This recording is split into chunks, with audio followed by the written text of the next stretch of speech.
오늘은 출애굽기 23번째 시간으로 유월절과 무교절을 한번 생각해 보도록 하겠습니다.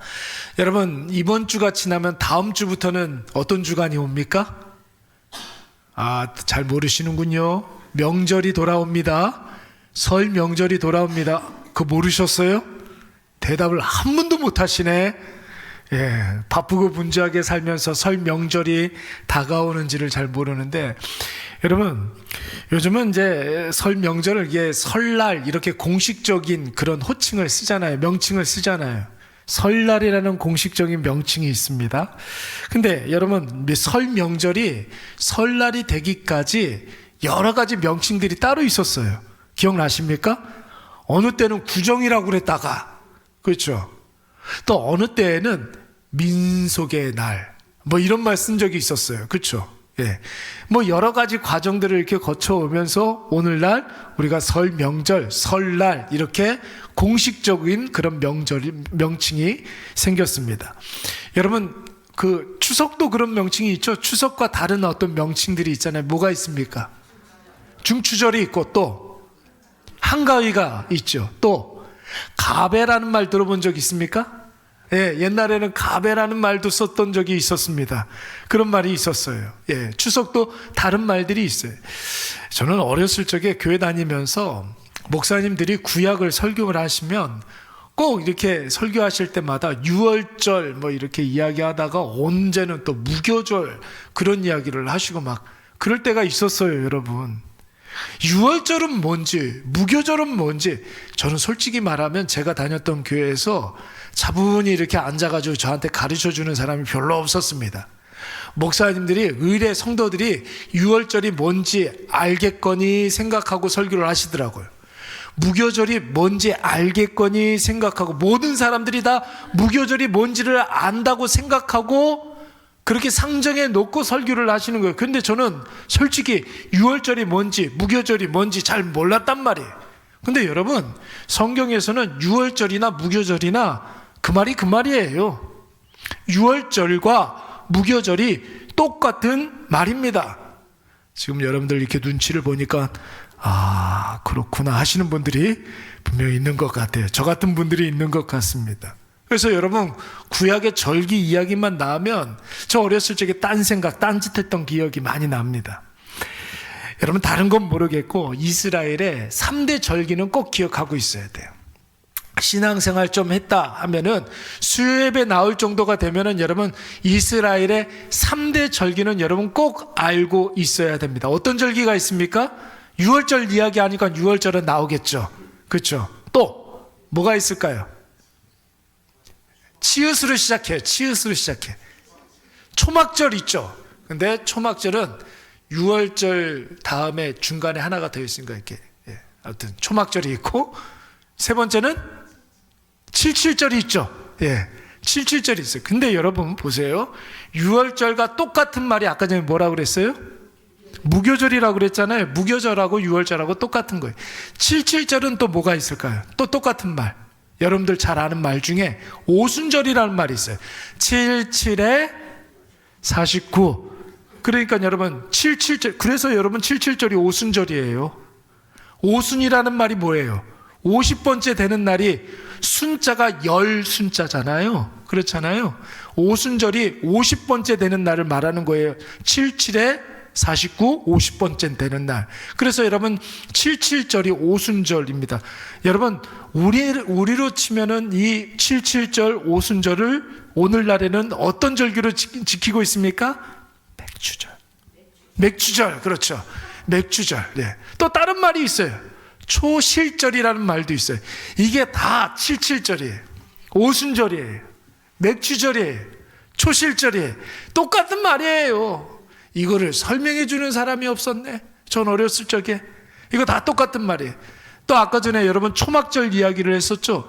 초막절과 똑같은 말이 또 있어요. 성경에 자주 나오는 말이 초막절인데 다르게 쓰는 그런 절기가 또 있어요. 장막절, 수장절. 이게 뭐야? 수장절이라는 말이 뭡니까? 추수감사절을 말하는 거예요. 이게 곡간에다가 이렇게 뭡니까? 저장한다고 그래서 수장절이라고 그러잖아요. 추수감사절이에요. 수장절, 장막절, 초막절. 예. 여러분, 그러니까 사실은 절기 3개를 가지고 서로 다른 말들을 계속 사용했었던데 그거를 잘 제가 몰랐었던 거죠. 이제 아는 분들도 있습니다, 여기서 지금. 예. 그러니까 여러분들 요 정도는 우리가 꼭 기억하고 있어야 됩니다. 자, 그러면 여러분, 유월절은 어떤 절기입니까? 우리가 지난주 수요일날 생각을 해보았습니다.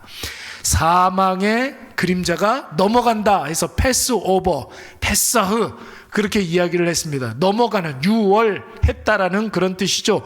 죽음의 사자가 넘어갔다고 해가지고 우리가 구원받은 절기입니다. 그러니까 유월절을 이렇게 이야기를 하는 거고, 77절은 뭐예요, 여러분? 이스라엘 백성들이 출애굽을 하고 난 이후에 시내산에 도착해서 율법을 받은 날이에요. 예. 율법을 받은 것을 기념을 해서 하나님의 말씀을 받은 것을 기념해 가지고 지키는 절기가 바로 77절입니다. 그러니까 여러분, 유월절은 뭐 받은 날? 구원받은 날. 77절은 뭐 받은 날? 말씀 받은 날, 율법 받은 날이에요. 그러면 여러분, 이 구원과 이 말씀을 써먹어야 되는 것 아닙니까? 어디에서 써먹습니까? 예? 어디에서? 광야에서 써먹어야 되잖아요. 그렇죠? 광야에서는 뭐 짓고 살았어요? 텐트, 초막 짓고 살았잖아요. 그러니까 여러분, 초막절, 광야 40년을 기념하는 절기가 바로 초막절이 되는 것이죠. 여러분, 출애굽기가 죄로부터 자유를 의미한다고 한다면 절기들도 구원과 관련된 영적인 의미가 다 있는 거예요. 유월절은 아까 전에 뭐라고 그랬습니까? 구원의 시작이라고 이야기할 수가 있어요. 구원받은 것, 구원의 시작, 이렇게 이야기할 수가 있죠. 죄사함을 받았어요. 죄로부터 우리가 자유케 되었습니다. 출애굽했으니까. 그렇죠? 그리고 77절은 구원의 질서를 말하는 거예요. 말씀을 받았기 때문에 이제는 우리가 질서 있는 신앙생활을 할 수가 있게 되는 거예요. A, B, C, D 순서 있는 그런 신앙생활을 할 수가 있게 된 것입니다. 초막절은 뭐예요? 구원은 누구하고 동행을 합니까? 성령과 동행하는 삶 아닙니까? 아무리 우리의 삶이 광야 같은 그런 삶이라 할지라도, 칠흑 같은 어둠 속이라 할지라도, 여러분, 우리는 지금 누구와 함께 하십니까? 예수의 영이신 성령과 함께 동행하는 자들임을 여러분 꼭 기억하시기 바랍니다. 오늘 그래서 특별히 우리가 읽은 본문의 말씀에서는 유월절과 무교절이 나오고 있어요. 여러분, 유월절과 무교절은 같은 말이라고 그랬습니다. 굳이 구분해서 이야기하자면 여러분, 정월 14일, 그러니까 우리로 치면은 1월 14일이 유월절이에요. 그날이 유월절이에요. 근데 이 유월절이 너무나 중요한 날이기 때문에 그로부터 일주일을 이 유월절기를 지키는 거예요. 유월절기를 우리는 무교절, 그렇게 이야기를 하는 거예요. 첫날을 유월절이라고 하고 유월절부터 시작하는 7일 동안의 그 절기를 무교절, 이렇게 이야기합니다. 여러분, 무교절은 뭐 먹는 날입니까? 뭐 먹는 날이에요? 예, 무교병 먹는 날이에요. 무교병. 무교병이 뭐예요? 누룩 없는 날. 누룩이 뭐예요? 이스트, 효모. 예, 부풀어 오르게 하는 거 있잖아요. 그거 없는 떡을 먹는 거예요. 그러니까 그거 없는 빵 뭐가 있을까요? 우리 교회 앞에다가 갖다 놓는 거 있잖아요. 누룩이 없어, 빵인데 건빵. 그거 먹는 날이에요. 그래서 여러분, 우리가 항상 무교병을, 건빵을 그런 의도는 없었는데 건빵을 갖다 놓는 거예요. 아, 우리 이 링키 오는 그 5살, 6살, 7살 오는 아이들이 그 건빵을 그렇게 좋아해요. 얼마나 그 건빵을 좋아하는지 몰라요. 예. 우리 교회 건빵이 그렇게 맛있대요. 어떤 엄마가 그런 이야기를 하더라고요. 아이가 하도 건빵을 먹여본 적이 없는데 교회에 와가지고 매번 올 때마다 건빵을 하나씩 갖고 가가지고 건빵 먹고 싶다 그래서 자기가 쿠팡에서 건빵을 주문을 했대요. 근데 먹어봤는데 맛이 다르더래요. 확실히 맛이 다르더래요. 우리 교회 건빵하고 주문해가지고 자기가 내돈 내산한 건빵하고 맛이 다르대요. 네, 그래서 갖고 왔어요. 한번 먹어봤더니 진짜 맛이 다르더라고요. 우리 교회 게 훨씬 더 맛있더라고요. 그 왜 그런지 모르겠어요. 그러니까 느낌이 아니에요. 객관적으로, 객관적으로. 여러분들 많이 드셔도 상관없어요. 여러분들도 좀 드십시오. 여러분, 그렇습니다. 그 이후에 여러분, 우리가 6월절에는 어린 양의 피가 있잖아요. 어린 양의 피는 예수 그리스도의 십자가를 의미하지 않습니까? 우리는 다 예수 그리스도의 십자가 보혈의 피로 말미암아 죄사함을 받고 하나님의 자녀된 삶을 사는 줄로 믿습니다. 그리고 난 그 이후에는, 그리고 끝나면 안 되잖아요. 구원을 받았어요. 여러분, 다 구원받은 하나님의 자녀임을 믿습니까? 구원의 기쁨이 있습니까? 구원의 기쁨이 있어야 되는 거예요. 구원의 기쁨이 있어야 되는 거예요. 오늘도 그 95세 넘으신 그 할머니가 일어나질 못하는데 목사님이 오신다고 그래가지고 며칠 전부터 그렇게 좋아하고 긴장이 그렇게 되더라는 거예요. 긴장이 그렇게 되더라는 거예요. 목사님을 이제 만난 지가 진짜 오래간만에 목사님을 만나는 거, 누워 계신 지가 꽤 오래되셨으니까 너무 긴장이 되더라는 거예요. 제가 이렇게 가가지고 제일 먼저 손을 잡고서 그렇게 웃으면서 어제 보고 오늘 또 본 사람처럼 그렇게 이야기를 하니까 이분이 안심이 되더라는 거예요. 아, 목사님 얼굴을 보니까 안심이 된다고, 마음의 평안이 이렇게 온다고 그렇게 이야기를 하더라고요. 여러분, 우리 모두에게는 구원받은 하나님의 자녀들이잖아요. 그렇잖아요. 구원받은 기쁨이 있어야 될 줄로 믿습니다. 아유, 좀 제발 좀 신앙생활 심각하게 좀 하지 마세요.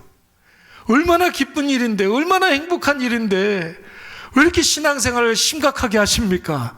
인상 좀 피세요. 그러니까 좀 제발 좀. 여러분, 우리가 구원받은 하나님의 그 구원받은 기쁨을 우리 얼굴 가운데 갖고 있으면 여러분, 오늘 처음 만나는 사람도 안심하는 줄로 믿습니다. 그러니까 여러분, 안녕이, 여러분 그 샬롬이 전달이 되는 거예요. 죄 사함을 받은 하나님의 자녀된 삶이 있어야 되는 거예요. 그럴 때는 여러분, 그 삶 가운데는 누룩이 있어서는 안 되는 거죠. 누룩 없는 빵을 먹어야 되는 거예요. 여러분, 이때 누룩이라는 것은 뭘 말하는 거예요? 죄된 습성, 옛날의 나, 세상의 원리, 이런 것들을 의미하는 겁니다. 그러니까 거룩한 하나님의 자녀의 삶이 있어야 될 줄로 믿습니다. 구원을 받았다면 어린 양의 피로 말미암아, 그렇죠? 구원을 받았다면 이제는 누룩 없는 삶을 살아야 한다라는 것입니다. 우리 15절 말씀 우리 다 같이 한번 읽어보도록 하겠습니다. 시작. 너희는 이래 동안 무교병을 먹을지니 그 첫날의 누룩을 너희 집에서 제하라. 일곱째 날까지 유교병을 먹는 자는 끊어지리라. 아멘. 여러분, 누룩, 아까 전에 효모, 베이킹 파우더, 이스트, 제가 그렇게 이야기를 하는데 빵을 발효시킬 때 쓰는 것인데, 여러분 효모가 좋으면 여러분 어떻습니까? 빵 맛이 어때요? 맛도 좋죠. 그리고 빵이 가장 큰 특징 뭐예요? 이스트가 이렇게 들어가면. 건빵을 이렇게 먹으면 거칠잖아요. 네, 그렇잖아요. 그런데 이스트가 없는 빵은 여러분 어떻습니까? 거칠잖아요. 효모가 좋으면 부드러워져요. 예, 부드러워집니다. 그리고 냄새가 어때요? 냄새가 너무 좋잖아요. 여러분, 저는 사실 빵은 별로 좋아하지 않아요. 빵 별로 좋아하지 않는데, 빵을 잘 안 먹는 분들도 빵 굽는 냄새가 나면 여러분 좀 어때요? 아, 너무 좋잖아요. 그렇잖아요. 그게 여러분 효모의 효과입니다. 근데 여러분, 효모를 넣고 빵을 맛있게 하려면 시간이 좀 필요하죠. 누룩을 넣고 발효가 되기까지 시간이 좀 걸립니다. 그런데 여러분, 누룩이 없는 빵을 먹는다는 것은 어떤 의미가 있습니까? 신속성이에요. 신속성. 빨리 그 떡을 여러분 이렇게 숙성시키기까지 기다리지 말고, 여러분 그 누룩 없는 빵을 먹는다는 것은 빨리 그 즉시 뭐 하라는 뜻입니까? 순종하라는 거예요. 순종하라는 거예요. 그래서 여러분, 이 누룩 없는 빵을 먹을 때에는 허리에 띠를 띠고 발에 신발을 신고 손에 뭐를 짚고? 지팡이를 짚고 금방 떠날 것 같이, 금방 떠날 차비를 하고 이 누룩 없는 빵을 먹으라는 것 아닙니까? 어떻게 순종하라고요? 즉시 신속하게 순종하라는 것입니다. 우리 출애굽기 12장 11절 말씀 우리 다 같이 한번 읽어보도록 하겠습니다. 시작. 너희는 그것을 이렇게 먹을, 발에 신을 신고 손에 지팡이를 잡고 어떻게 먹으라?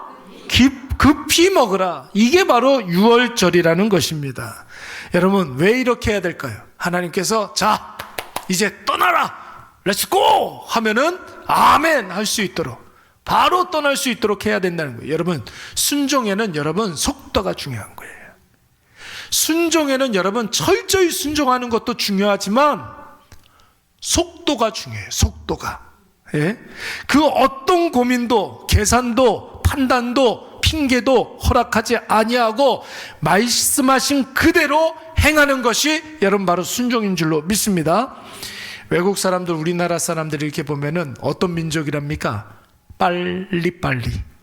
빨리빨리 민족이라고 하지 않습니까?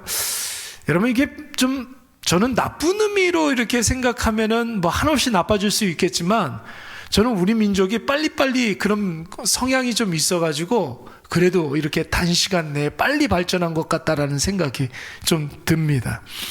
여러분, 재고 계산하고 안 될 거 고민하고 어떻게 할까 판단하고 그러면 여러분 더디게 되는 거, 그만큼 더디게 되는 거죠. 일단 시작하고 나중에 일어나는 일들은 여러분 우리가 하나님께 맡기시기 바랍니다. 그래서 여러분, 세계적인 커피 메이커 있잖아요. 스타벅스 다 아시잖아요.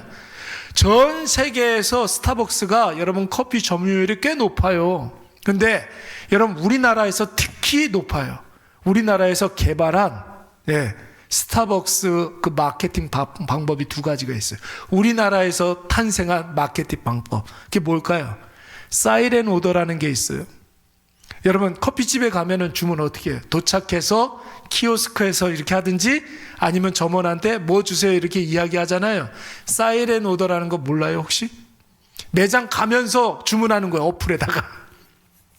그리고 도착해서 나오면 받아 갖고 오는 거예요. 그거 우리나라에서 처음 시작한 거예요. 우리는 기다리는 민족이 아니에요. 또 한 가지 또 있어요. 드라이빙 트루.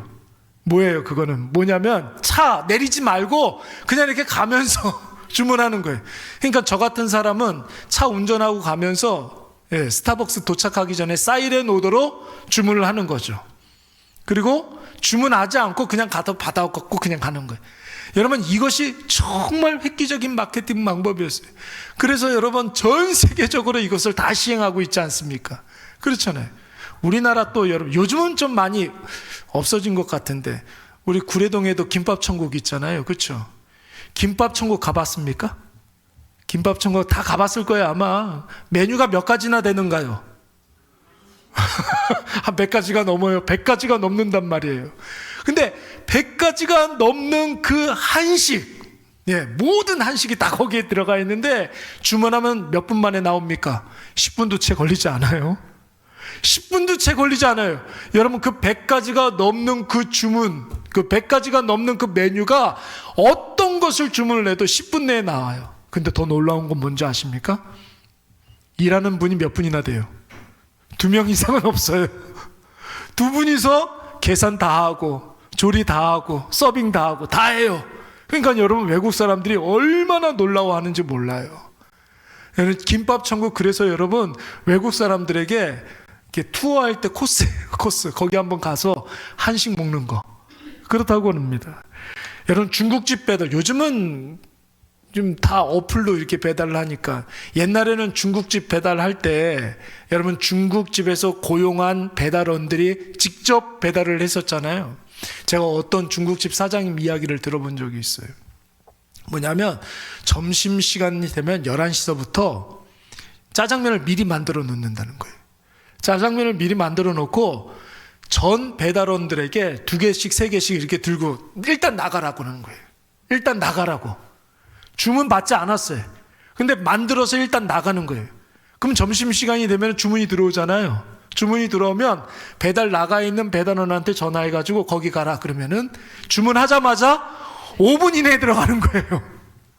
신속 정확하게. 근데 여러분, 남으면 어떻게 해요? 남는 일은 없대요. 남는 일은 없대요. 그래서 주문하자마자 5분 내에 받는 방법. 일단 만들어서 나가. 그러니까 우리 민족이 그런 민족이에요. 신속하게. 여러분, C.S. 루이스라는 작가가 있어요. 이 사람이 쓴 여러 가지 그 작품들 가운데 스크루테이프의 편지라는 단편 소설이 있습니다. 들어본 적 있어요? 스크루테이프의 스크루테이프의 편지라는 말 들어본 적 있어요? 어떤 내용이냐면 귀신들이 나와요. 마귀들이 나와요.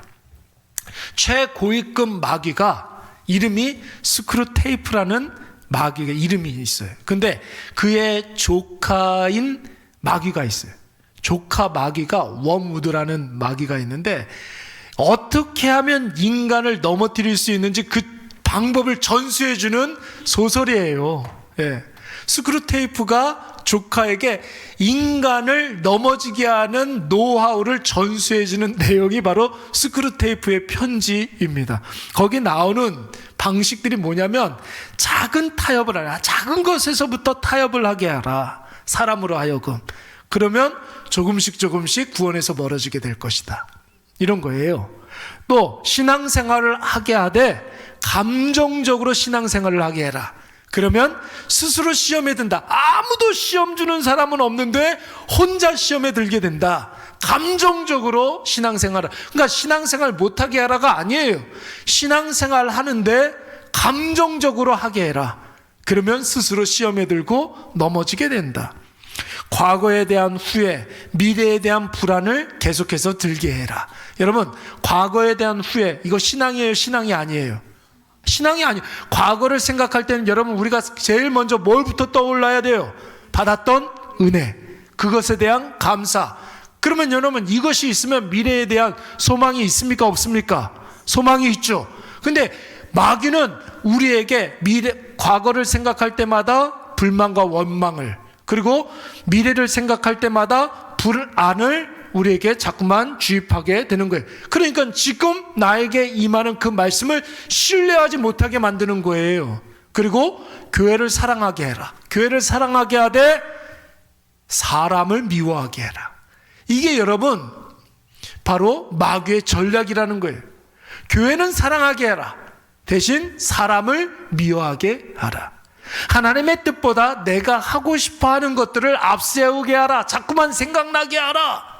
또 말씀을 많이 묵상하게 하되 순종은 더디게 하라. 여러분 뭐예요? 다 우리의 순종을 더디게 하는 방법들이라는 거예요.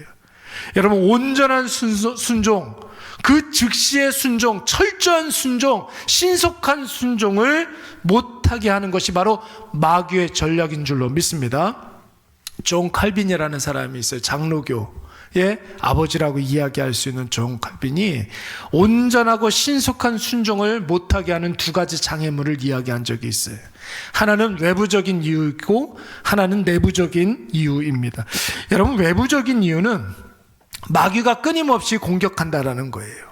끊임없이 우리의 순종을 방해한다는 거예요. 말씀이 임했는데 그 즉시 순종하지 못하게 하면, 여러분 그 즉시 우리가 순종하지 않으면 마귀가 집중적으로 공격을 합니다. 그 말씀이 계속해서 살아서 꿈틀꿈틀 거리는데 여러분 그 말씀에 대해서 우리가 여러분 느끼지 못하도록 만드는 거예요. 왜요? 계속해서 오락가락하고 헷갈려하고 주저주저하는 그런 사람을 공격하면 넘어질 확률이 너무나 많기 때문에 그러죠. 그래서 여러분 칼빈이 말하길 이렇게 이야기를 했습니다. 느린 순종은 마귀를 부르는 습관이다. 이렇게 이야기하는 거예요. 여러분 다시 한번 읽어보도록 하겠습니다. 시작. 느린 순종은 순종을 더디하면 마귀를 부르게 된다고요. 절대로 여러분 그 사람은 발전할 수가 없어요. 아니 지금보다 떨어질 확률이 훨씬 더 높습니다. 순종을 하지 않으면 여러분 절대로 지금은 들리는 말씀도 나중에는 들리지 않아요. 이게 중요한 거예요.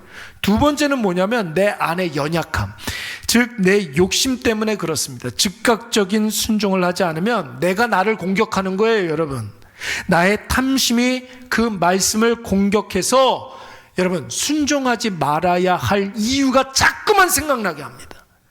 순종해야 할 이유가 딱 하나밖에 없는데 자꾸만 순종하지 말아야 할 이유들이 자꾸만 생각이 나죠. 그래서 잠깐 순종하고 싶은 그런 마음이 들었으나 즉시 순종하지 않아서 탐심의 공격을 받으면 말씀이 임했을 때 분명히 우리에게 은혜가 오거든요. 말씀이 여러분 임하게 되면 말씀과 동시에 우리에게 은혜가 온단 말이에요. 그리고 그 말씀에 우리가 순종하게 되면 그 은혜가 선명하게 나타나게 되는 것이죠. 그런데 순종하지 않으면 그 은혜를, 받은 은혜를 어떻게 하게 됩니까? 증발시켜 버리는 거예요. 그 은혜가 보이지도 아니하고 찾을래야 찾아볼 수도 없게 되는 거예요. 순종하지 않기 때문에 그 은혜를, 받은 은혜를 다 쏟아버리게 되는 것이죠. 그래서 여러분, 호세아서 6장 3절 4절 말씀에 우리 한번 다 같이 읽어볼까요?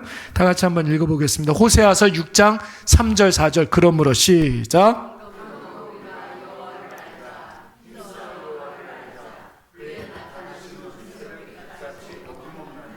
비와 같이 땅을 적시는 늦은 비와 같이 우리에게 임하시리라 하니라. 4절. 에브라임아, 내가 내게 어떻게 하랴? 어떻게 하랴? 너희의 인애가 아침 구름이나 쉬 없어지는. 여러분, 에브라임 유다는 순종하지 않았기 때문에 이제 곧 멸망할 사람들을 말하는 거예요. 이스라엘 백성들을 말하는 거예요. 너희에게 분명히 은혜가 임했는데 어떻게 되었다는 것입니까? 아침 구름이나 쉬 없어지는 이슬과 같이 지금 있습니까? 없습니까? 남아있다는 거예요? 없다는 거예요? 다 사라져버렸다는 거예요. 순종하지 않았기 때문에 너희에게 풍성한 은혜가 있었음에도 불구하고 그 은혜가 지금은 아침 구름이나 이슬같이 싹 사라져버리고 말았다라는 것입니다. 여러분, 그러므로 우리가 순종하되 주저주저하지 말고, 여러분 고민하고 계산하지 말고 그 즉시 여러분 순종하시기 바랍니다. 순종에는 가장 중요한 게 뭐라고요? 신속성이에요. 신속성. 타이밍이 굉장히 중요한 거예요. 순종하지 않으면 우리에게 이미 임한 그 은혜도 여러분 은혜로 여겨지지가 아니하고 은혜가 있는 그 자리에 불평과 원망이 한가득 남아있게 되는 줄로 믿습니다. 두 번째는 여러분 무교절의 의미, 그냥 다 맡겨버리라는 거예요. 맡기라는 거예요. 순종하고 난 다음에 그 다음에 여러분 우리를 불안하게 하는 모든 것들 다 여러분 누구한테 맡겨야 되는 겁니까? 하나님께 맡기시기 바랍니다. 우리 17절 말씀 다 같이 읽겠습니다. 너희는 시작.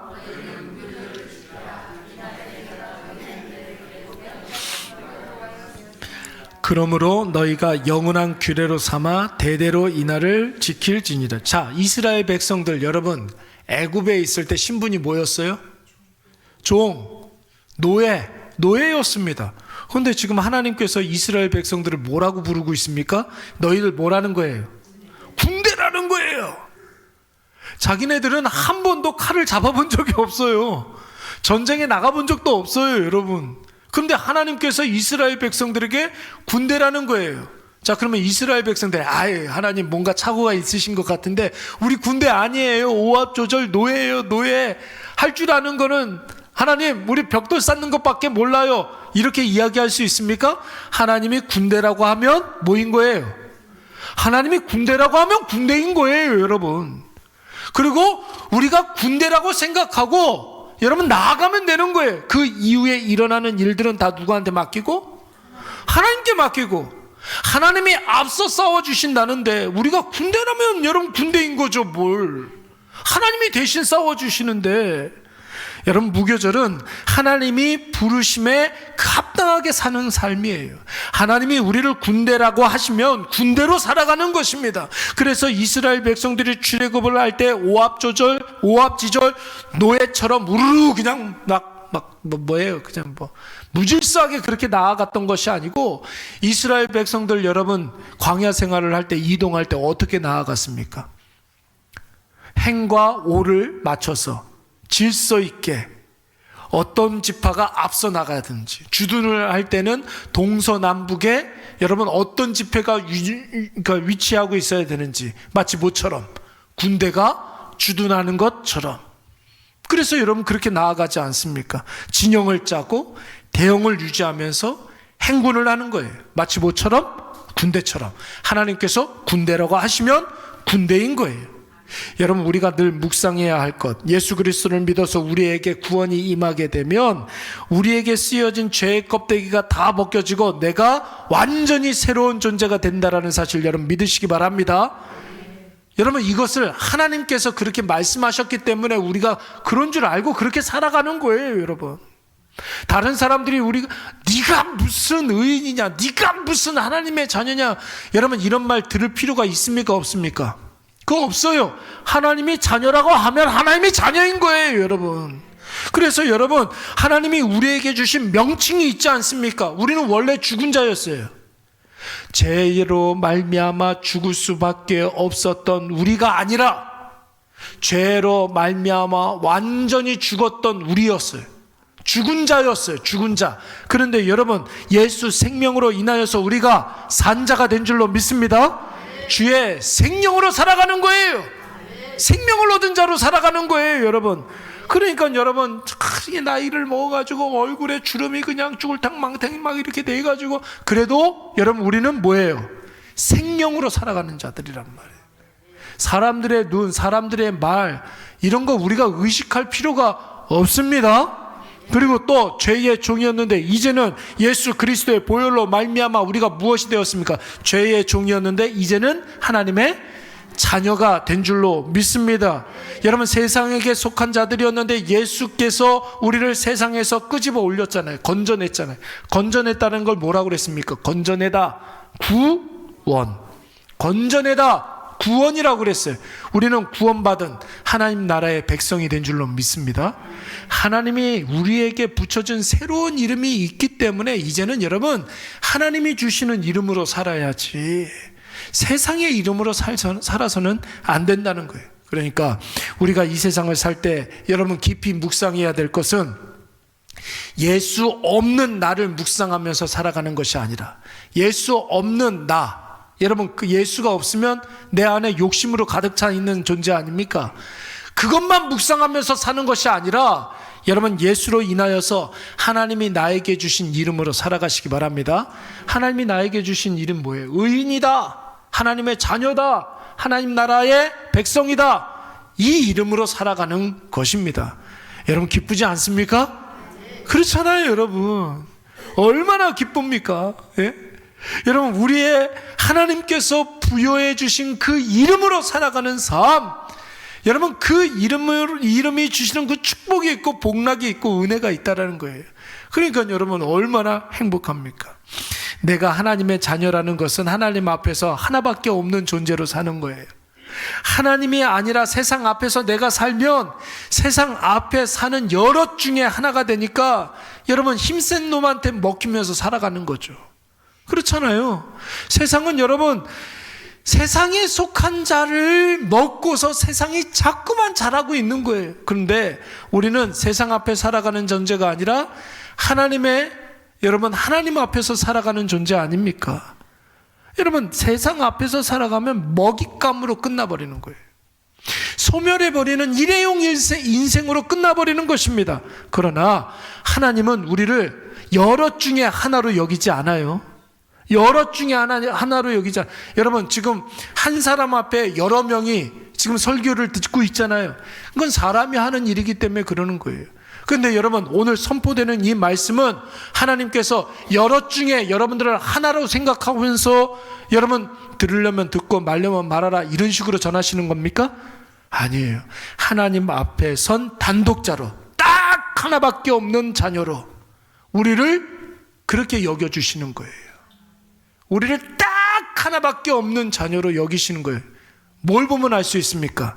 하나님의 딱 하나밖에 없는 아들을 주시고 우리를 얻었잖아요. 그러니까 우리는 딱 하나밖에 없는 존재로 하나님께서 우리를 대하신다라는 사실을 여러분 꼭 기억하시기 바랍니다. 그러니까 그 어떤 누군가와 우리가 비교하면서 나 자신의 존재를 확인할 필요가 없는 거죠. 우리 로마서 12장 3절 말씀 우리 다 같이 한번 읽겠습니다. 시작.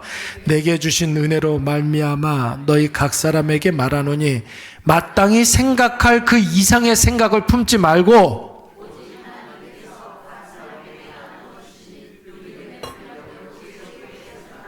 아멘. 내게 주신 은혜가 있다라는 거예요. 내게 주신 은혜가 뭐예요? 하나님께서 우리를 하나님 자녀 삼아 주신 게 가장 큰 은혜 아닙니까? 하나밖에 없는 자녀로 우리를 여러분 하나님의 자녀로 삼아 주셨다는 거예요. 그러니까 여러분 그 이상의 것을 생각하라는 거예요, 말라는 거예요? 그 이상의 것은 생각하지 말라는 거예요. 네? 여러분들이 지금 고민하고 걱정하는 그거 오늘 하룻밤 자고 일어나면 계속해서 걱정하고 염려할 것 같습니까?